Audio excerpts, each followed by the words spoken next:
Foreign OPD जो company हमने इस उद्देश्य से शुरू किया था आज से 3 साल पहले कि हम जो हमारे भारतीय मरीज़ हैं जिनको जो बड़ा बीमारी होती है जैसे कैंसर, जैसे ऑर्थोपेडिक प्रॉब्लम्स, बाईपास सर्जरी, तो ये सब चीज़ों के समय पे पेशेंट बड़ा ही कंफ्यूज हो जाता है कि हम किस तरीके से अपना इलाज कराएं, इसमें पैसा कितना लगेगा और क्या ऑपरेशन करना ज़रूरी है। मान लीजिए कि हमारे एक पेशेंट है जिसको ब्रेस्ट कैंसर हुआ है, अब उस वक्त में जब उसको पता चलता है कि उसका स्तन निकलने वाला है तो उस टाइम पे वो बहुत ही डर जाती, भयभीत हो जाती है। इस समय पे उसे एक हैंड होल्डिंग चाहिए रहता है जो उसको प्रॉपर तरीके से बता सके कि किस तरीके से सर्जरी या दवाई से वो ठीक हो, से कीमोथेरेपी से। ये जो पेशेंट का हैंड होल्डिंग का काम है इसे हम सेकेंड मेडिकल ओपिनियन बोलते हैं और उस चीज़ को हमारी कंपनी स्पेशलाइज करती है फॉरेन ओपीडी के नाम से। इसमें हमने जॉइंट कोलैबोरेशन बनाया है इंडिया और इंटरनेशनल डॉक्टरों से। सर, कोरोना काल जिस तरीके से अभी चल रहा है जिसमें हजारों लोगों ने अपनी जान गंवाई, कुछ गरीब ऐसे भी थे जिनके पास पैसे नहीं थे इलाज के लिए, तो आपका फॉरेन ओपीडी इसके जरिए उनको गरीबों को भी कुछ लाभ मिलेगा इसका?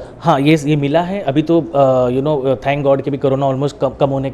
के कगार पर है। बट कोरोना जब 2 साल चला तो फॉरेन ओपीडी ने कम से कम 1 लाख पेशेंट को मैनेज किया, जिसमें हमने कम से कम 50,000 पेशेंट को हमारा स्मार्ट हेल्थ कार्ड दिया कोरोना का, एकदम मुफ्त। इस कार्ड के अंदर कोरोना का टेस्टिंग फ्री में था और ग्लव्स, थर्मामीटर, ये सारी चीज़ें जो कंप्लीट उसको कोविड किट बोलते हैं, ये हमारे डॉक्टर ने दिया, हमारी कंपनी ने दिया और हमारे डॉक्टरों ने फ्री कंसल्टेशन उनको प्रोवाइड किया कोरोना के टाइम पे। यहाँ तक कि यही नहीं बल्कि जब एडमिशन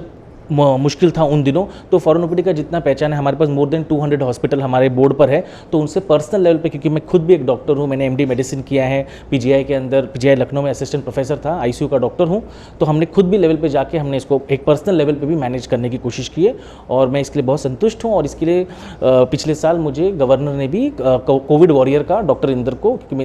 अवार्ड मिला है मुझे। इसलिए ये कार्ड है जो इसकी क्या क्या कैटेगरी है, किस गरीब लोग इसका लाभ उठा पाएंगे, अमीर लोग उठा पाएंगे और क्या है? देखिए, हमने कार्ड जो बनाया है, ये एक जो बीमारी है वो अमीरी और गरीबी नहीं देखती है, ठीक है। ये तो एक बीमार व्यक्ति होता है, वो ये सोचता है कि उसको अच्छे से अच्छा डॉक्टर मिल जाए और सस्ते से सस्ते में उसका हो जाए। तो हमारी यही मुहिम रही है भारत के अंदर कि हम किस तरीके से आम जनता तक भी पहुंच सके और इसलिए हमने जो ये कार्ड बनाया है इसमें पहली बार ऐसा है कि हमने इस कार्ड के अंदर डॉक्टर कंसल्टेशन फ्री रखा है, मेडिकल पैकेज जो जनरल बॉडी चेकअप होता है वो उसमें बहुत ही लिमिटेड, बहुत ही कम पैसे में रखा है उसके अंदर, और उसके अलावा उसमें दवाई पे छूट है, लैब टेस्ट पे छूट है। तो सालाना लगभग इंसान, एक परिवार जो होता है कम से कम ₹1,00,000 खर्चा करता है, इस कार्ड की वजह से कम उसका 40 से 50,000 रुपया बच जाता है एनुअल मेडिकल एक्सपेंस में। तो ये कार्ड हम इसी माध्यम से चला रहे हैं कि आम से आम जनता को जब अपना सेविंग्स कर सके और स्वस्थ रह सके, यही हमारी मुहिम है। सर, केंद्रीय मंत्री रामदास अठावले ने भी यहाँ पे आज भेंट दी है, क्या बातचीत हुई आपकी, क्या बोला? उनसे हमने ये बताया कि किस तरीके से फॉरेन ओपीडी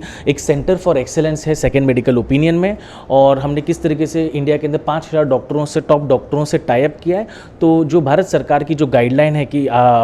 पेशेंट को किस तरीके से सेकेंड मेडिकल ओपिनियन मिलना चाहिए, क्योंकि ये 6th राइट है, 6ठा राइट है, पेशेंट के बहुत सारे हक होते हैं, उसमें से एक राइट जो है राइट टू सेकेंड ओपिनियन है। तो उसमें मैंने, क्योंकि वो जो माननीय मंत्री महोदय minister of social justice and empowerment है और जो हेल्थ है वो भी एक सोशल जस्टिस की टॉपिक है, तो इसके लिए किस तरीके से फॉरेन ओपीडी और भारत सरकार मिलकर काम कर सकती है ताकि पेशेंट को हम एक एम्पावर कर सके, ये हमारी योजना है और इसी पर हम काम कर रहे हैं।